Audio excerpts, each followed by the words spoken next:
Up until now, all the algorithms that we've looked at, actually that's not true, all but the randomized algorithm that we've looked at, the randomized sorting and randomized selection, they had three properties. One is, well, they were deterministic.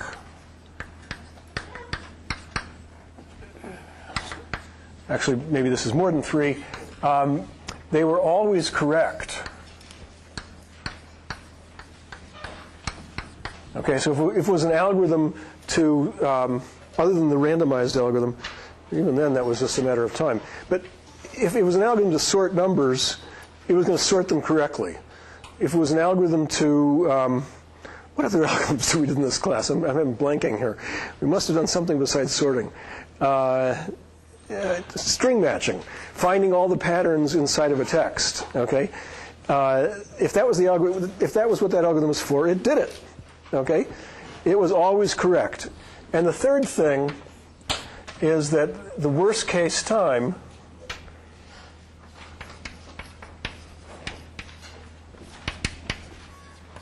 is bounded from above by a polynomial function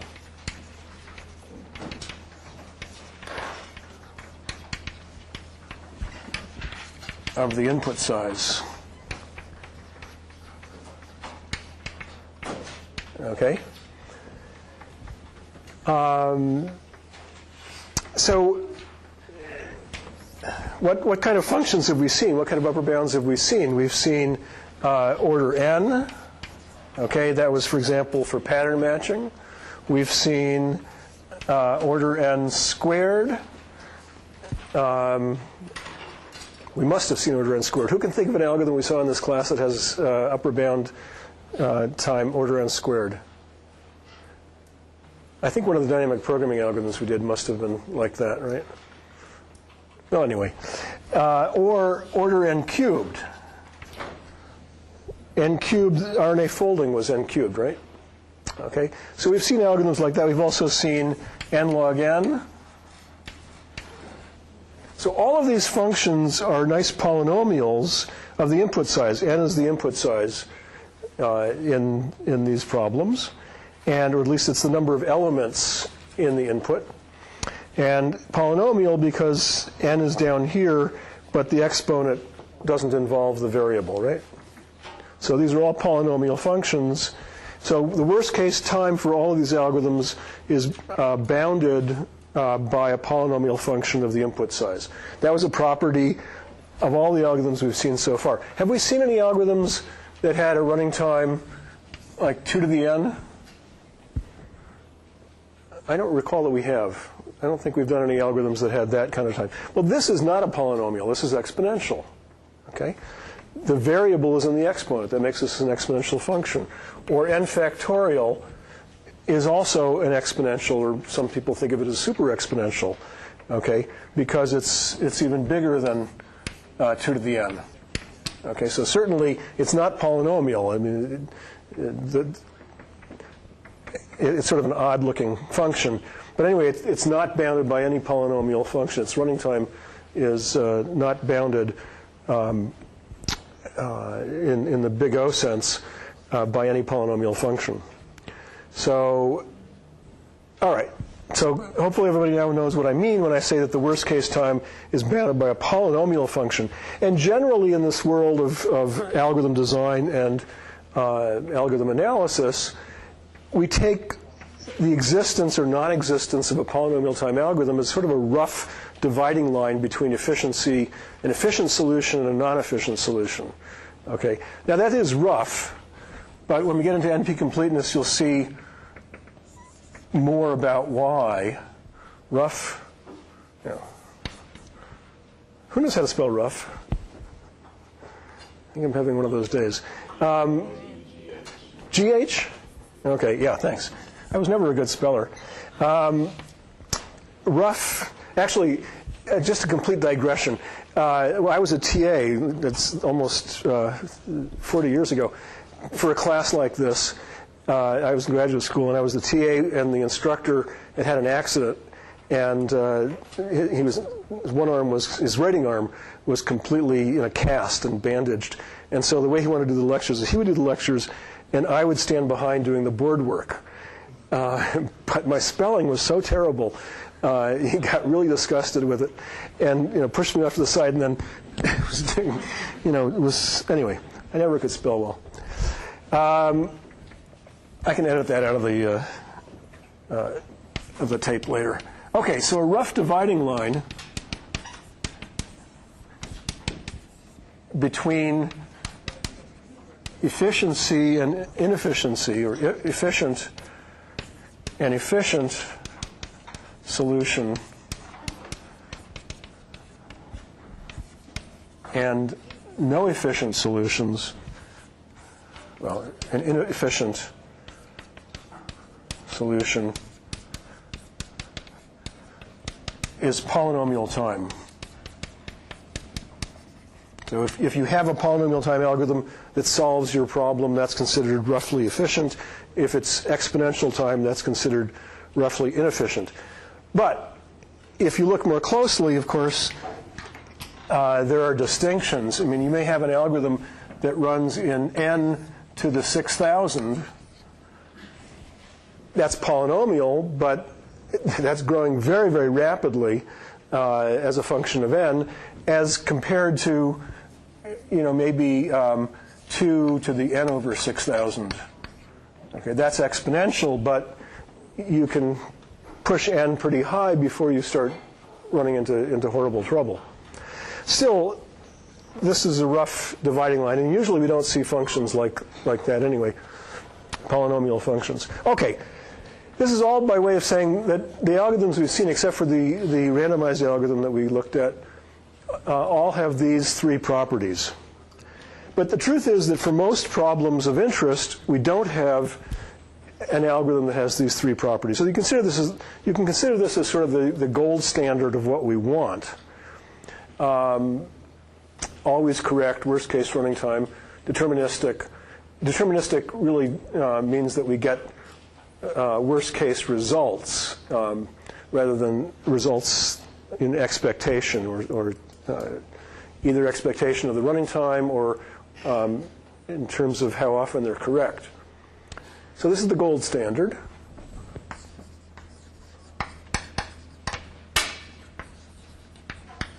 Okay, but we don't always have algorithms. In fact, we actually rarely have algorithms that satisfy all these properties. I mean, there are enough of these that we can make textbooks out of them and teach whole courses about them and so on. They're not that rare, but if you just take a general, typical problem out of the air, it often lacks a solution that satisfies those three properties. So what to do? So there are several approaches to that. What to do when no gold standard solution exists? Okay. Well, one thing is you can just give up. And actually, that's common. But if you don't want to do that, then you want to relax one of these three properties that you insist on to be a gold standard solution. Well, varying determinism, I was about to say that generally doesn't help, and I'd probably stick with that. But mostly we vary these two. Okay, you invent algorithms that are often correct, mostly correct in ways that you can quantify and you can prove things about, but they're not always correct. So algorithms that are fast in worst case but aren't always correct. Or you vary this, algorithms that are always correct but aren't always fast in worst case, aren't always polynomial time in worst case. So today we're going to talk about algorithms where we vary this, or we relax this. Algorithms which are not always correct, but we can say something about how incorrect they are. And that's what leads us to approximation algorithms.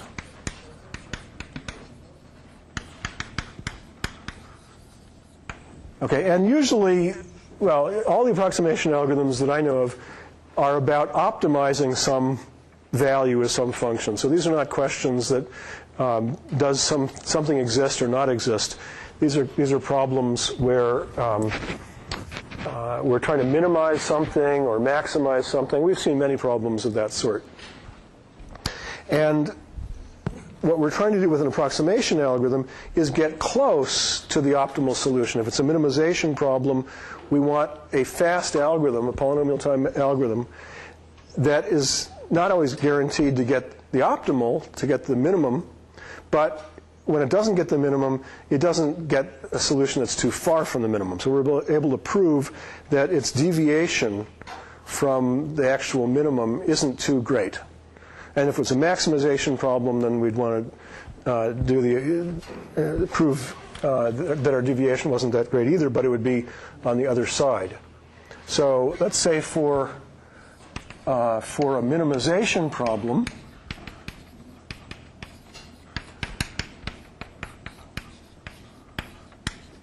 okay, so we're trying to minimize some quantity in some problem setting. I haven't given you any specific problems yet, but you know what a minimization is for various problems.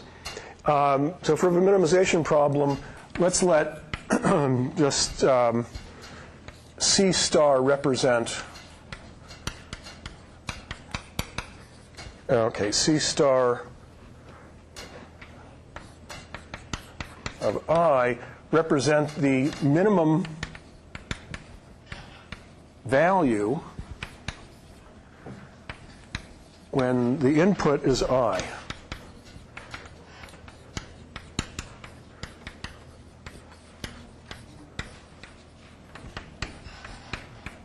Okay, so just notation. We have some problem, I haven't told you what it is, but we're trying to minimize something with respect to that problem. If we give the problem, if the problem instance is represented by I, C star I is the minimum value, the value of the minimum value of the optimal solution when the input is I. Okay, so then we want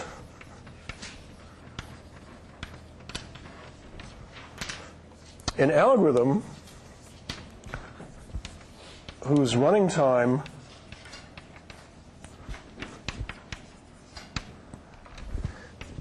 is bounded by a polynomial.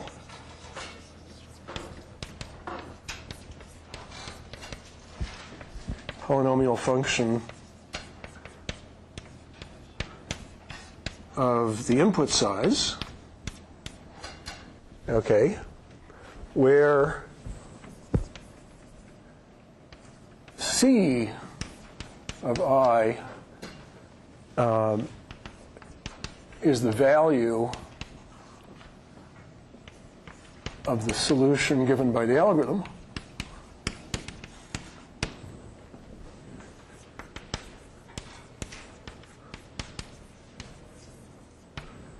And C of I over C star of I is less than or equal to some constant value, k. So integer, and let's just say, well, a constant value.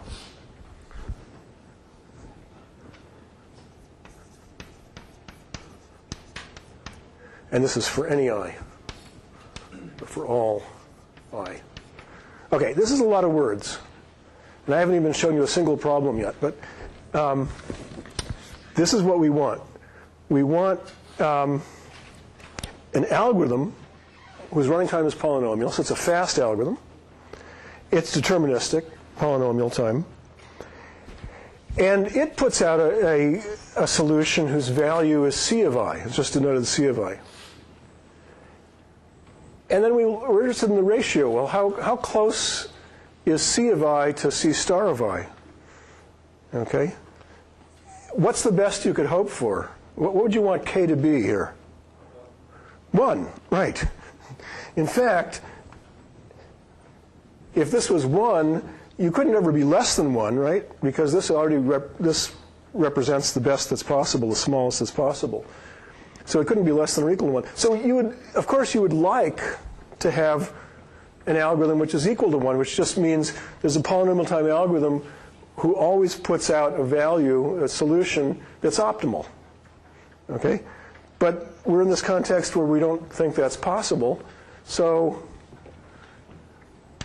less than or equal to k, what do you want for k? Well, as small as possible, larger than 1.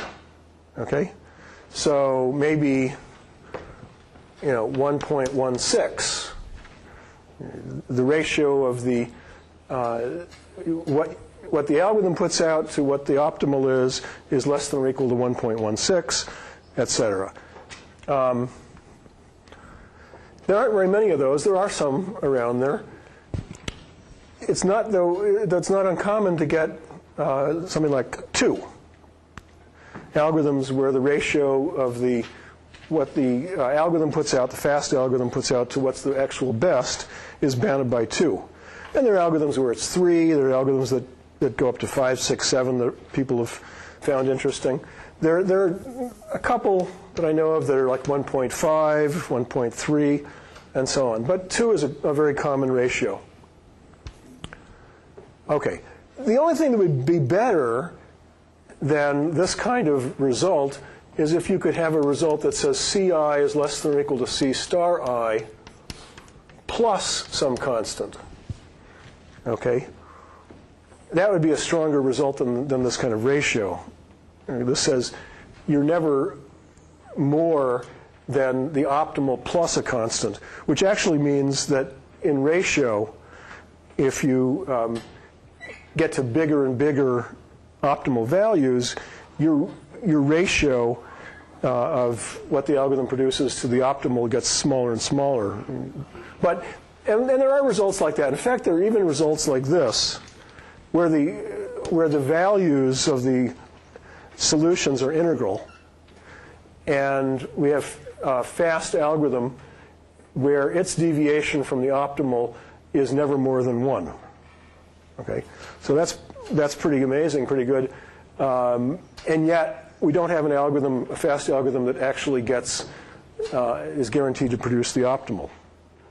Okay, so I've told you what we're going to do. The kind of result we're going to get is where this ratio is bounded by a constant, and 2 is a common one. So let me look at a particular algorithm, and then next time you'll see another one.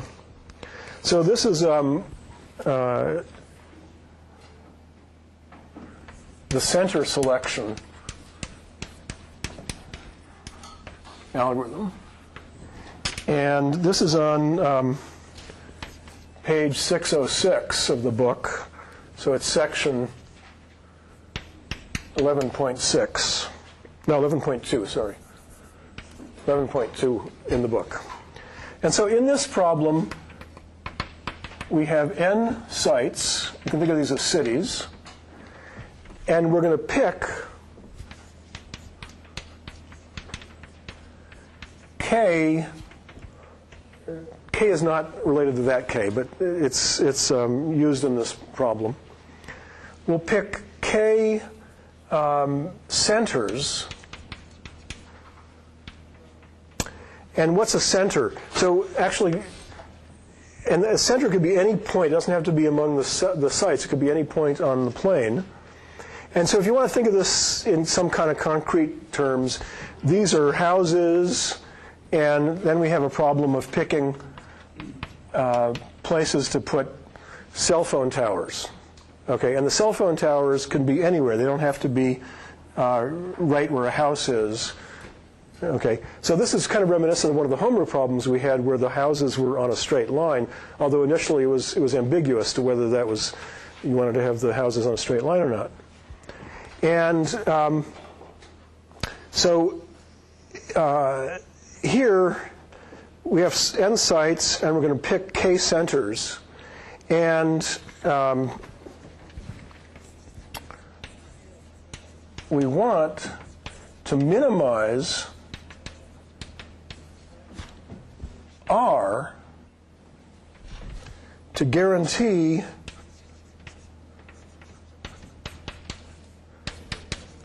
that no site is, now I'll put it the other way around, every site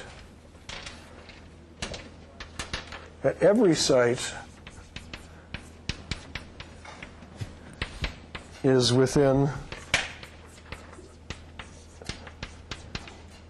distance R to some center.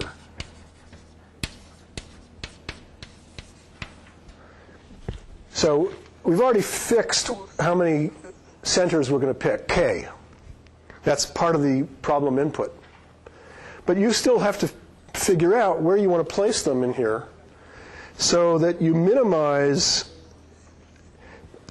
R, which is called the radius, anyway, that guarantees that every site is within distance R to some center. So if I use these x's as centers here, then we would look for the closest. For every site, we would look at what's the center that's closest to it.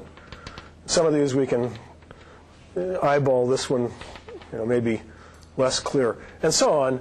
And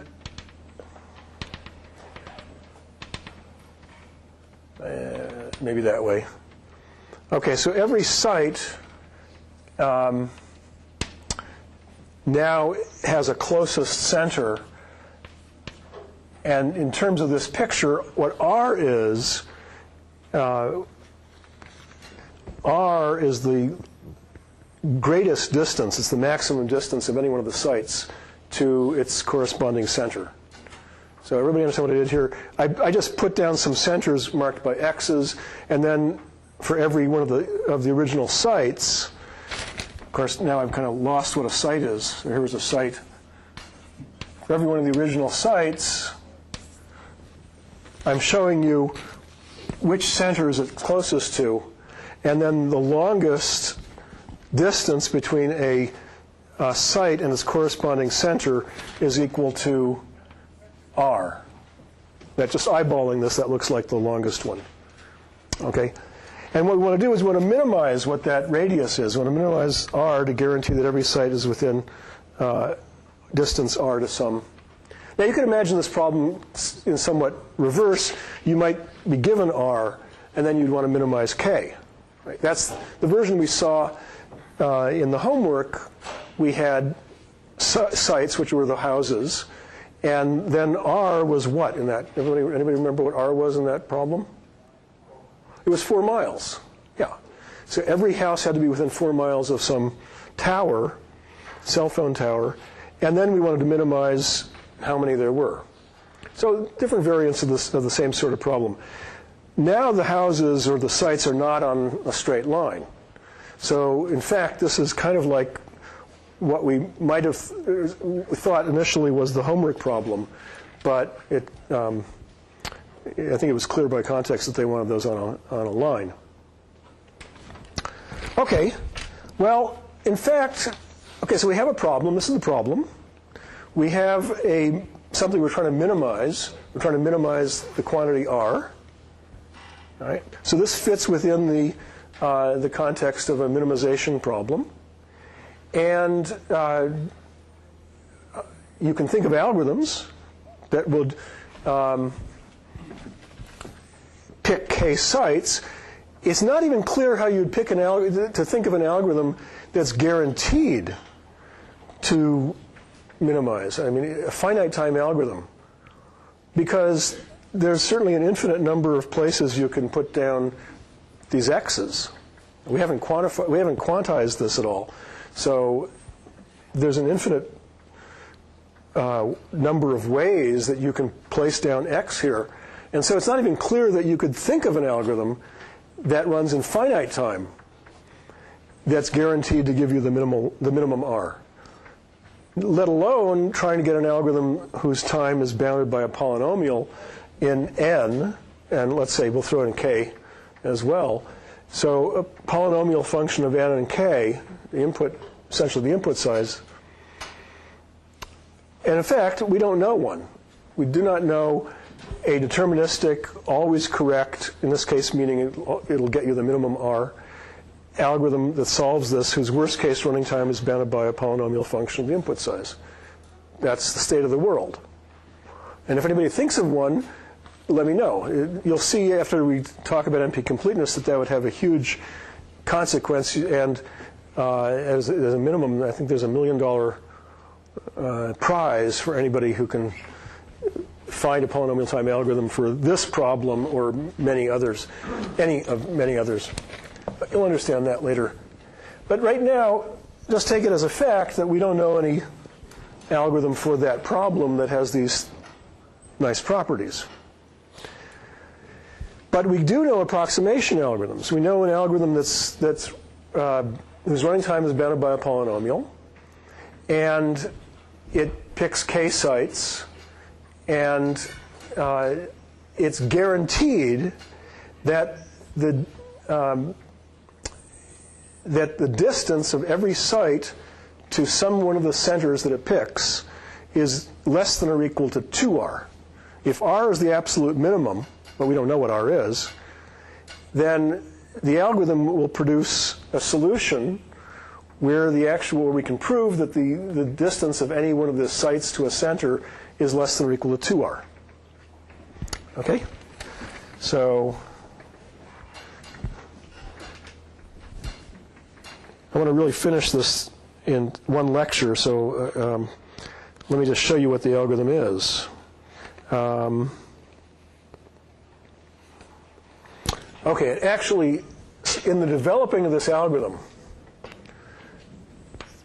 to develop the algorithm, we're going to suppose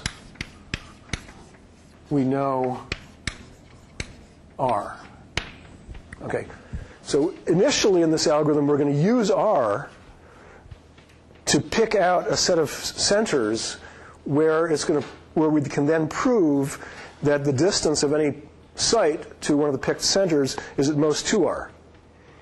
But r is going to be part of the algorithm.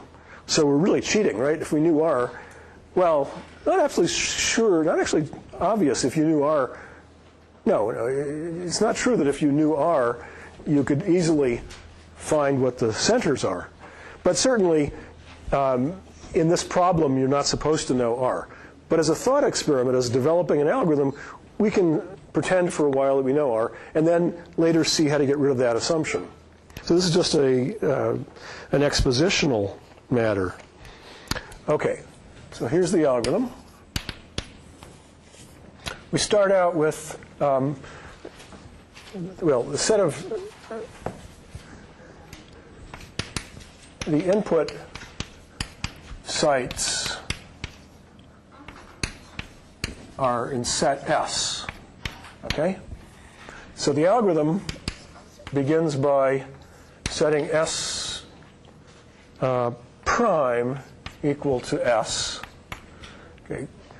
And C equal empty. So C is going to be the points that we're going to use for centers, and S are the sites that we have to cover. We have to have the centers have got to be within a certain distance. Well, yeah, we're going to pick, sorry, K, we're going to pick K centers. All right. Then while S prime is not empty, okay,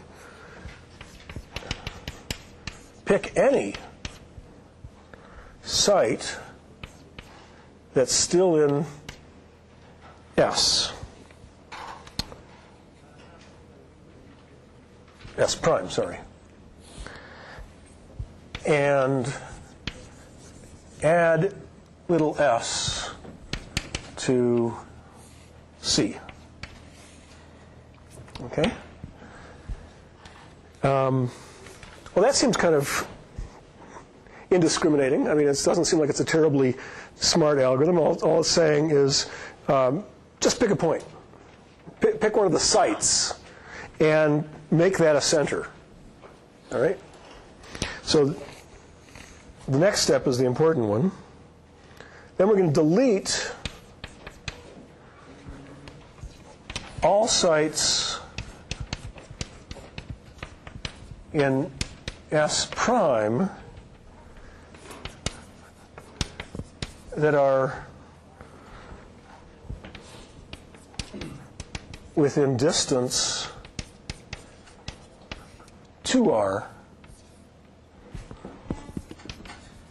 from this S we just picked. Okay? So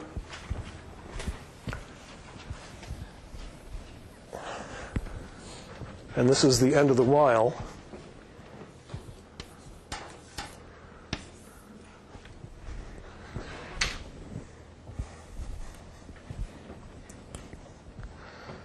Okay, so just in a little cartoon, here are the sites, and let's say R, we know R, that's too big, that's R. Okay, so what the algorithm says is just pick a site randomly, arbitrarily, whatever, doesn't matter. And then any other site that's within 2R, so this is R, this is 2R, any other site that's within 2R, remove it. Okay? So, I don't know, if this is the center of that circle, 2R is, I don't know, like that. Okay? Not a very good circle, but you see the point. So these guys go away, because you're going to delete all those sites from S prime that are within 2R from S, from little s. Now this is little s. And so these guys go away. All right? And so they are all those sites are within 2R to this center that you just picked, right? Okay? And then, well, S prime is still not empty, so we're just going to pick any other site, maybe this one, okay, and delete anything that's within 2R of it, and we still have something left, so maybe we pick this site, and 2R, oh, that doesn't get anybody, right? And we still have somebody left. We pick this one, and within 2R of that, we get that one, and now we're done. So in this little cartoon, we picked 4 sites, okay? And where is K in this algorithm?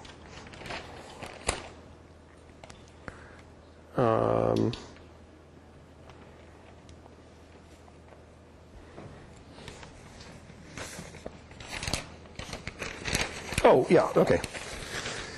It's on the other side of the sheet. Okay. So you do that, okay? And then, as part of the algorithm, if what you did is less than or equal to, if the number you picked was less than or equal to K, okay, that's the number of centers you're allowed to pick, okay, then output that guy.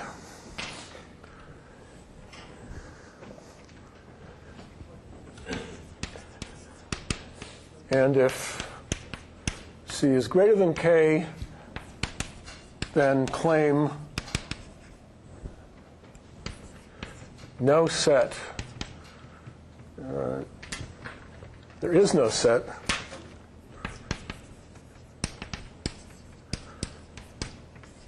of K sites such that all K centers, such that all sites are within distance R to some center. Okay, this is the way the book does it, and it's really messed up. Just a side comment. Because the book starts off by saying, we actually know R. Okay, so we're given the input R S, and then, of course, what the target K is. Okay? And by the definition of the problem, R is a radius, is a distance that should work. Okay? The problem is given a set of sites and given a K, which is the number of centers you can pick. R is that smallest distance such that you can pick K centers so that everybody's within radius R. And then they give an algorithm which has within it the possibility of failing. Okay, so they did this sleight of hand where they said you're solving this one problem where when you know R, there's definitely a solution, and then you give an algorithm that includes the possibility that there is no solution. Okay, so let me just alert you to that they did that this kind of sloppy thing. Okay.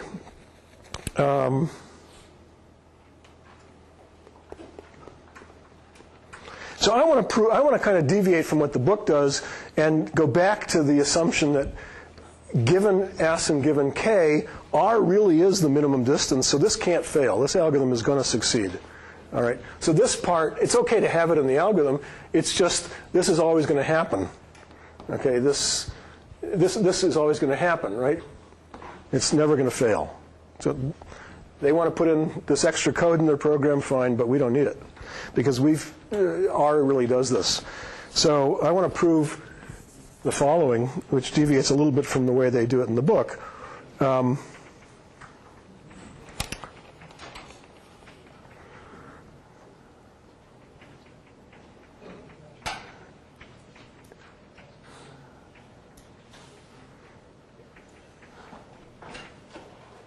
Yeah, okay. Claim the algorithm ends with C less than or equal to K. Okay? That is, we're going to pick, at most case, centers, and of course, everybody is within a distance 2R from one of those centers because the algorithm got rid of all the sites. Okay. So here's the idea. In the optimal, suppose we actually know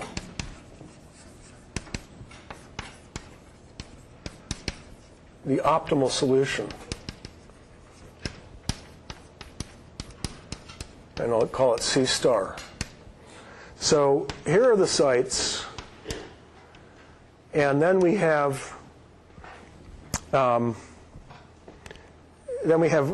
places where we're putting the centers. And everybody is within distance R to one of the centers, but I'm only going to look at one center at the moment. Okay? So everybody is within a distance R to some center. So let's say here. That's within distance R. And so these are the guys who are within distance R of this center that's picked in the optimal solution. Okay? So there's a set of centers that are within distance R of, sorry, a set of sites that are within distance R of that center. Okay. Now suppose that the algorithm picks one of these sites to be one of the centers. So the algorithm is picking sites to actually be centers. So the algorithm is going to pick a site, and that site is within distance R of some center, right? Of some center in the optimal. So this is a site that the algorithm picks. The algorithm picks. This is the center in the optimal solution such that this is within distance R of that. Now look at all the other guys that are within distance r of this center. They're within distance 2r of this site. Okay? So all the sites within distance r to center, I'll give this center a name, C star, center C star in the optimal, and this one was little s, are within 2r distance to little s, right?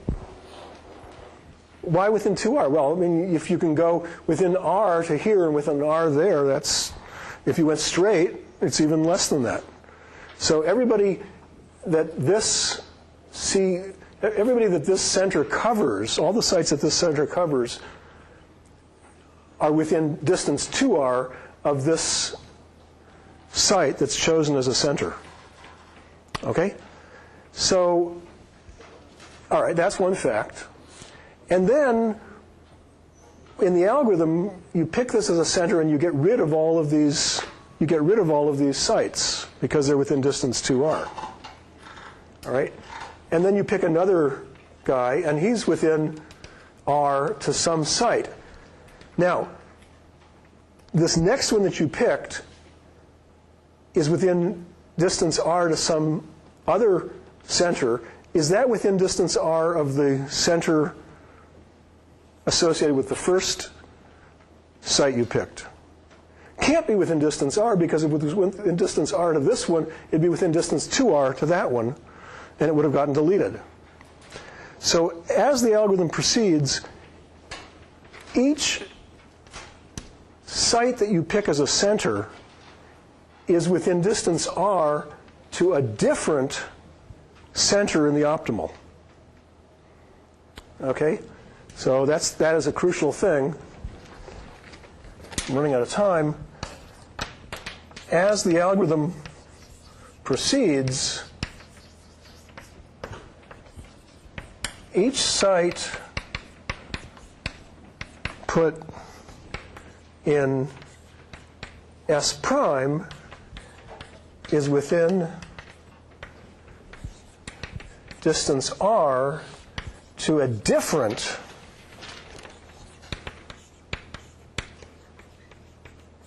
center in the optimal. Okay? So we're mapping. This says we're mapping every site that's selected by the algorithm. Every site that's selected to be a center by the algorithm is mapped to one of the centers in the optimal solution. And they're each mapped to different centers.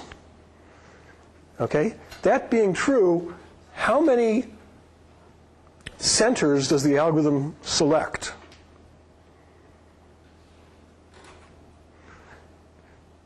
The optimal, remember, has k centers.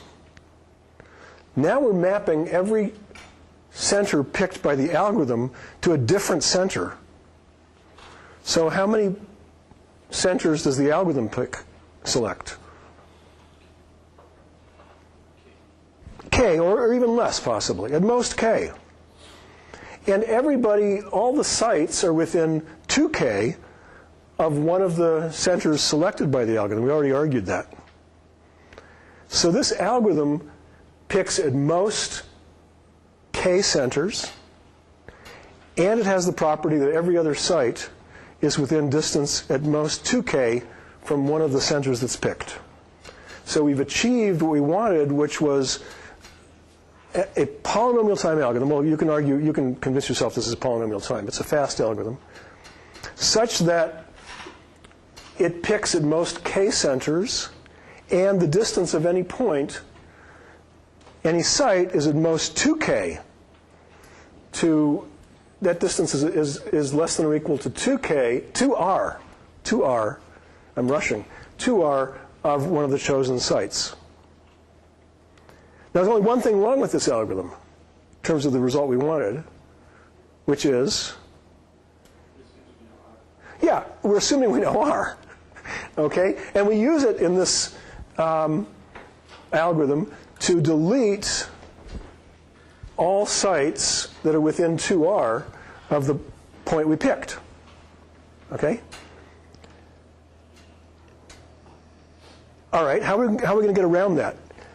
Well, if you think about the proof that I just rushed through, the key thing in that proof is that when you pick a site by the algorithm and delete some sites around it, the next site you pick is at least 2R away from it. You're killing off everything that's within 2R, and so the next site you pick has got to be outside of the circle of 2R. Okay? And if you can just guarantee that property, then that's enough to make sure that the result you get is within 2R. The result is the same as what we want. So how do we achieve that when we don't know R? Is the following. We start out arbitrarily picking a site, okay, and then the next site we pick is going to be the farthest from it, the farthest away from the site we've picked.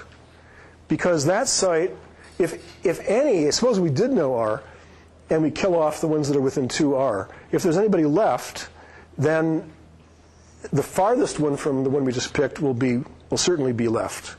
Okay? So you pick one, and then the next one you pick is going to be the farthest away from it, and the next one you pick is the farthest away from it, and so on.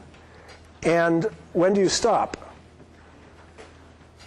Well, you stop when you picked K of these sites. Okay? So you pick K of the sites, and you're effectively doing what this would have done. It knew R, but you don't need to know R because you're just always picking the farthest. You pick K of them, and then you can figure out what the radius of that solution is, and you know you're within distance 2R, a factor of 2 of what the actual minimum radius is. Okay, this went fast and somewhat different than the way it's done in the book. Read that section in the book. But don't be confused by the fact that it says this will work and then, oh, but maybe it won't work. And that kind of sleight of hand that they did.